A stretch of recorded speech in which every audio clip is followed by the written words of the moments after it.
boy TripDaGod on 2Fresh TV. Hey man, I was over at Mom Duke's crib today, you know what I'm saying? And we was just kicking it for a second. And while we was talking, I decided, hey look, this sounds like some good content. I might as well go ahead and record this on the low low. You know what I mean? So shout out to Mom Dukes. Yeah, when you speak it into existence, or when you perform it, however you word it, whatever you say, okay, is it gotten easier for you? Does it seem easier? I think that over the time of me constantly writing and practicing and practice, you know what? Writing my music while not drinking made it so much easier. Writing it. Yeah, writing it, but not being intoxicated when I write.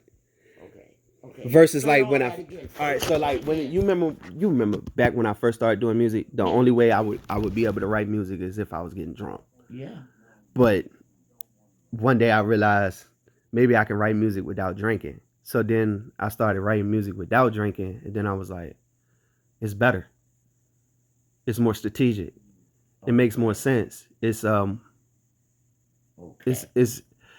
right. So when I drink and I do music, I don't really care too much. You know what I'm saying? I'm just free. You know what I'm saying? It's whatever. But when I'm sober and I'm writing music, it's way different. It's like, yo, like I'm really putting some real effort, some real energy into this. Like, you know what I'm saying? Like I really care what I'm writing down versus me being intoxicated. I really don't care because honestly, most of the time when I'm intoxicated, I just want freestyle. I don't even want to write. You know what I'm saying?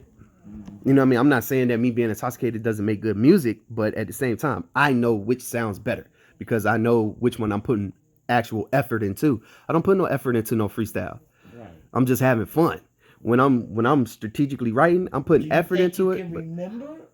You think you can remember better if you doing freestyling if you've been drinking, or do you think you can remember freestyling when you're not drinking?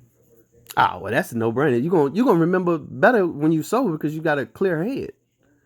Not necessarily.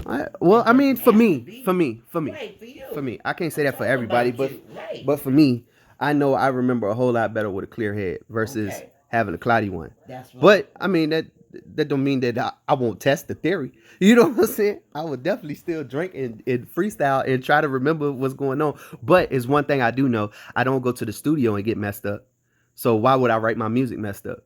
Very good. You know what I'm saying? Very good. So if I know that my time is money, and when I go to the studio, I pay for my time. One thing is a lot of people, they don't come to the studio prepared, which this is what my engineer told me. You know what I'm saying? And he got like a podcast, so I listen to his podcast. You feel me? So there's one of the biggest things that artists do. They come to the studio to make music at the studio. Like they come to sit down and then start writing. You know what I'm saying? Like they come unprepared. That's like coming to take a test and you don't have no pencil. You know what I'm saying? That's like coming to class and you ain't got paper, but you know you in English, so you got to do a whole lot of writing. You know what I'm saying? Like it don't make no sense. You know what I'm saying? You got to make it make sense in order for somebody else to understand it properly. You know what I mean? So I know exactly what you mean. But I definitely think like one of the things that I do have to work on a lot more is reciting my lyrics, because I remember almost everything, and then at some point I'll forget a line, or why is it? Because you feel like you focusing on it I'm thinking too much. Yeah, I'm thinking too much on trying to remember the lines when I know the lines are up here because I wrote them. Yeah, but I wrote them, so I know they're up here. You know what I'm saying? So then once I start trying to remember them, which it sounds weird because I do remember them, but trying to remember them versus letting it just flow, you know what I'm saying? It'll cause me to mess up a line or something. You know what I'm saying? Here's a question for you. From the very first total jank you made, from the very first song you did, do you remember your very first song? My very first song, yeah. Very first song. Yeah, it was, I don't remember the lines, but I remember the song. That was my next question. Yeah, I don't remember the lines because the lines were so horrible. That I could tell you is the name of the song was Ethizu Jeans, and it was what? Ethizu Jeans, because it was you say that yeah. So it was popping way back then when I was at high school. You know what I'm saying? Ethizu Jeans was the jump. You know what I'm saying? I remember you saying like that. we did a performance at Kickertan. I remember the performance. So that was my very first song. I remember you being because up it on was it was stage. it was me, Suave, and Lyed. I remember You know y'all what I'm being saying? there Yeah, but that was my very first song recording, because and I was then there with yeah, you. and after that song, my very next song was I want to say it was with Sean and Tyreek. Yep, it was with Sean and Tyreek, and I want and Chicago, Chi-Town. Okay. Yep. So that was my very next song. Well, after not working with you know what I'm saying, Suave and them, because I only did that one song with Suave and them. You know what I'm saying? So that very next song It you was talking about is what? it was man, what was it? It was so trash. Did y'all do a performance? No, we didn't perform it. Okay. It was so trash. Mm. Oh man, what was the name of the song? I can't It believe wasn't Fire. I know because the first song I did with Hoggy was Fire. And that was me, Reek, and Hoggy, and the song name was Fire. And that's when you had first brought Hoggy over to the house, and then I Hog, brought him over. yeah, you brought him over. You introduced us to Chi-Town, and you introduced us Well, I to know Hoggy. Chi-Town, but Yep, I'm you like, you where int- did this yep Hawkeye yep introduction coming yep. at? You introduced me to Hoggy too. Yep, and you brought him to the studio, and you was like, "Yo, Pat, this cat can rap." You know what I'm saying? And I was like, "For real?" And I was like, I hear you. You know what I'm saying? Bring him in, It's and we gonna like see you what's like, up. oh, mama's gonna say that about every Yeah, guy. you know what I'm Right, saying. right. But then I had to think too. Like I remember when I first started doing music, you was the first person to tell me, "Don't quit your day job," because that's some garbage. That was and garbage. I was hot, bro. I was so mad. I was mad for like I want to say like a week, and I just didn't want to do music no Well, more. I'm sorry. I intended to hurt your feelings. That was the whole idea. I needed to hurt your feelings. You did. For real, for real. I mean, it was tough love. You know what I'm saying? That's all. Because I was mad at you for like a week. I ain't even want to speak to Good. you. And then I was just like, you know what? I'm gonna prove her wrong, bro, because I'm nice, bro. I be dropping some hot stuff. Yeah. And back then, I really thought like my music was like really hot fire. But you know, I've listened to a song from like mad long ago, and I was like, good God, I know why. Like, and then I remember when I finally made a song that sounded pretty decent. That's when we was living in the apartment complex. That's when I finally made a song that was pretty decent. It was me and Sean, Mm-hmm. and then you know that's when we met up with Mark and all that stuff, and then you know the Hip Hop Nation stuff Right, and because all that, I and remember then introducing you to him. yeah, and then everything went left. And then I just like, you know, I'm just gonna start doing music by myself. You know And what let me I'm tell you, you started irritating me because I'm like, saying? this nigga got me out here busting my balls on the pavement for him. While he lay back and just write. Oh, nigga, you need to get out there and put some of this work in. What the fuck? I'm putting in all this work. I was putting in work, Pat, believe it or not. I was really putting in work. I was trying to find motherfuckers that really meant something. Yeah. I wasn't trying to find these motherfuckers that meant nothing. Yeah. You know, it was important to me because your career was important to me. Yeah. For real. That's why I needed you to get better. And if you sounded like doo-doo, you sounded like doo-doo. I did. I sounded horrible. And then I remember when, like I said, when I finally started sounding better, you was like, yeah. So now you just gotta stop cussing. That's the problem. That was the next thing. Yeah. And So I then, just mentioned that to somebody last yeah. night. And then I was like, man, it's one thing after another. First, now I finally starting to sound good. Now you want me to stop cussing? Everybody else cussing their music. No, And then you was why. like, what? And then you was like, and then I started giving you. I was like, Lil Wayne cussing his music. You was like, but Lil Wayne already famous. He already rich. Okay. You not Lil Wayne. You need to clean your music up. Okay. And then that's when I was like, all right, you know what, cool. Shit. So then I went and got me a dictionary. Damn right. And then I was right. And then I was like, okay. After about rapping for like 3 months, I could finally stop using curse words. Yourself way, not somebody else. That's and a you fact. fixed it. That's a fact. Yeah, and you fixed it, and you still fixing it. Yeah. You really are. But you've come a long, mighty long ways, baby. You truly have. And that's why I'm very proud of you. Because there's so many things I have to be proud of. Yo, you've changed and did your thing 180 degrees. You turned that motherfucker all the way around. Straight up. Word up. You did. I wanted to take you anywhere and everywhere. Because, look, it wasn't about embarrassing me. I just didn't want you to embarrass yourself. Yeah. Okay. Because I was just like somebody in between people. Nobody didn't even have to see me. I could have had a bag on my head, and nobody never had to look in my direction. It was all eyes on you. Seriously. Yeah. But you know, I think Shit. all the things that happened to me over the years of um doing music and stuff like that, I think that it's built me up to the point to where I am now, and I think I'm in the right lane that I want to be in.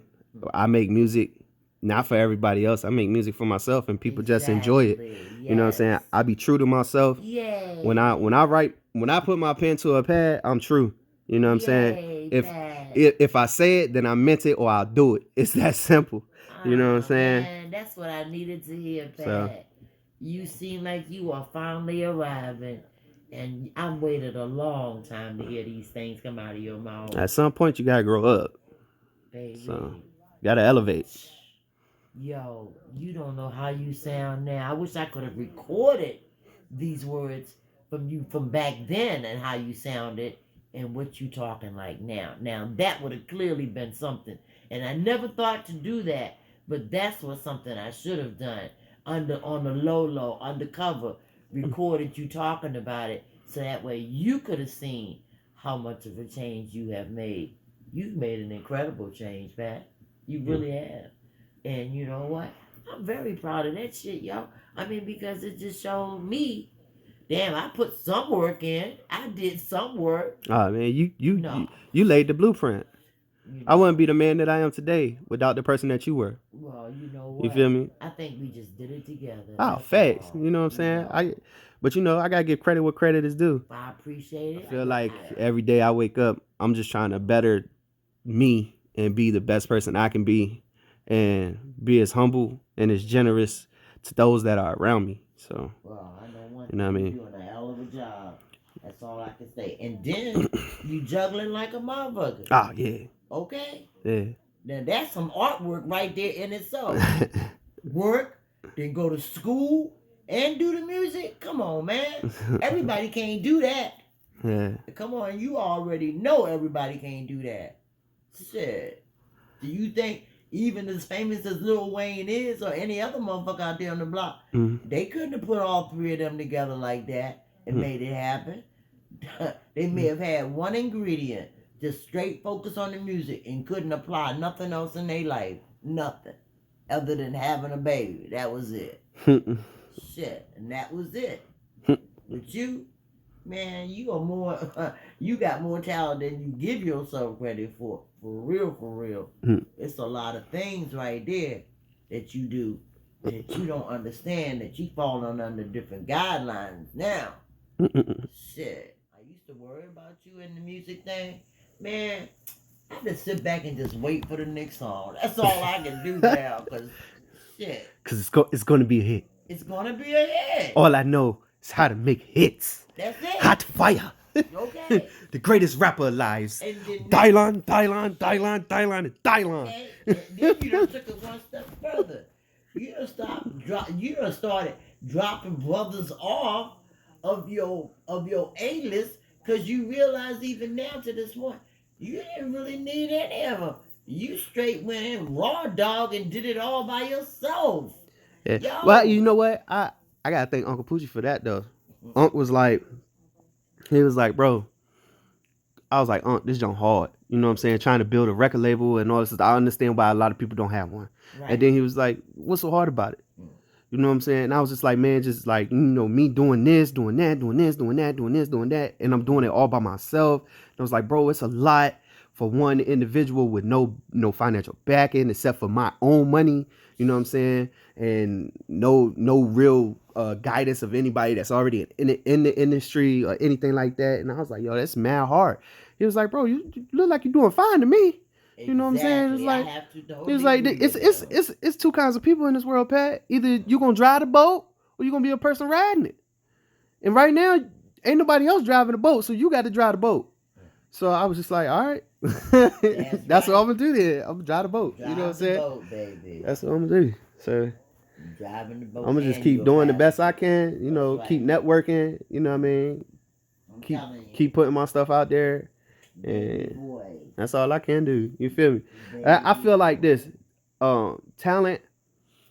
If you are constantly putting talent out there, it's gonna get noticed. Cause talent is undeniable.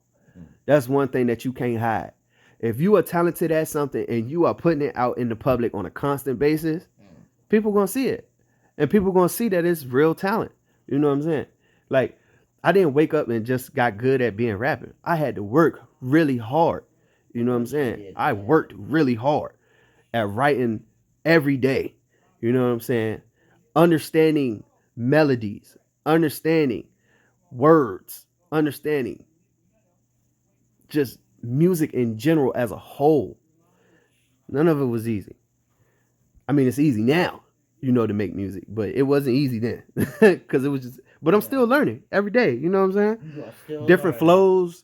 flows, different techniques, just different stuff every day, man. And I like trying new stuff, so it's whatever. You know what I mean? Man, Like, you know what? I just know that now you have it in you. yeah, most definitely. You have achieved. You have graduated music school. For real. You've graduated. Yeah, now it's more so just learning how to market. You know what I'm saying? I know how to make music. That's a no-brainer. I can make hit song after hit song in my opinion. You know what I'm saying? That don't mean that it's a hit song to everyone else, but to me, every song that I put together, I'm not gonna make it unless it sounds like it's of hit quality. You know what I'm saying? In my opinion. You know what I mean? But other than that, it's just about marketing right now. That's what I'm learning. One other thing. You know what I mean? One other thing, for real. Yeah. If all else fails, Patrick, just remember this. If all else fails, and down the road you don't see that you have gotten a success from being the person with the talent or to have the structure to go out there in the public, you could always teach every class that everything falls under. Facts. And it's just as much money in that as being the person with the talent. Because there are artists out there that will need somebody like you. So this is the thing. So please always keep that in your mind. Yeah, man. I what's crazy? Somebody asked me to ghostwrite some music for them, and I tried, but it's so different me writing for somebody else than writing for myself. And I mean, like, as far as like writing, like, cause I've done it in the past, but it's just so different. And then when they actually do it, I'll be like, it's not sounding the way I thought it was supposed to be sounding. You know what I'm saying? Cause I'm writing it as I'm going to be performing it. You know what I'm saying? Right. So I guess I need to work on that too. You know what I'm saying? Writing lyrics for, you know what I'm saying? But for someone else instead of writing lyrics for myself. And I understand that too. People ask me to write music for them all the time. But obviously they trust in you and believe in you to know that you got skills that you could pull it off. Yeah. And that right there is 1/3 of the way there. You're like, obviously they want that. And you know what it makes me think about? It makes me think about when Chris Brown wrote the song "Take You Down," and then he offered it to a few other artists, and they turned it down. So then he performed the song himself, and it went double platinum. I'm telling you, don't stop. Whatever it is, this God-given talent that you have, because God did nothing but gave it to you. He gave it to you. Man. I feel like he presented it to me, and then I had to earn it. That's why I had to work so hard. You had to work hard. Like God put it out there. It was like, hey, you do know that you're capable of doing this, right? Right. And then it was like, but you know, I ain't gonna just give it to you. You're gonna have to earn that. You know what I'm saying? Nothing. Like you're gonna have to put that work in. You're gonna have to long days and short nights. You know what I'm saying? You don't get nothing. You know what I'm saying? Like them people that earn them PhDs and all them other credentials that people be having in high offices or whatever, they earn that shit, man. They can pluck a nigga off the street and make him president of the United States, but nah, it ain't gonna work like that. Facts. You got to earn that shit, man, yo. You gotta earn it, man. Huh. So you keep on earning it, baby. I'm gonna keep on as long as I'm alive, being in your corner. If nothing else, you know you got one person that's true to you. Facts. Number one fan. It will always be me. It will always be me. Even after life, it'll still always be me. Because if I'm up in the clouds, boy, I'm going to tell you, I'm going to handle them clouds like they ain't never been handled before. I'm going to tell you, I'm serious. You going to be up and laughing one day and don't even know why the fuck you laughing. Because you laughing with me. I'm dead ass. And that's a pact right there that we're going to have between us. And I'm going to take that with me. I'm tell you the truth. I have never been more proud. There isn't anything that you can do right now that can make me any prouder as your mom. Okay. So I had to end it right there. It got a little too emotional for your boy. But hey, look, man, thanks for watching 2Fr3shTV. It's your boy TripDaGod. Hey, stay tuned. Hit that like and subscribe button on my YouTube channel, man. Stop playing.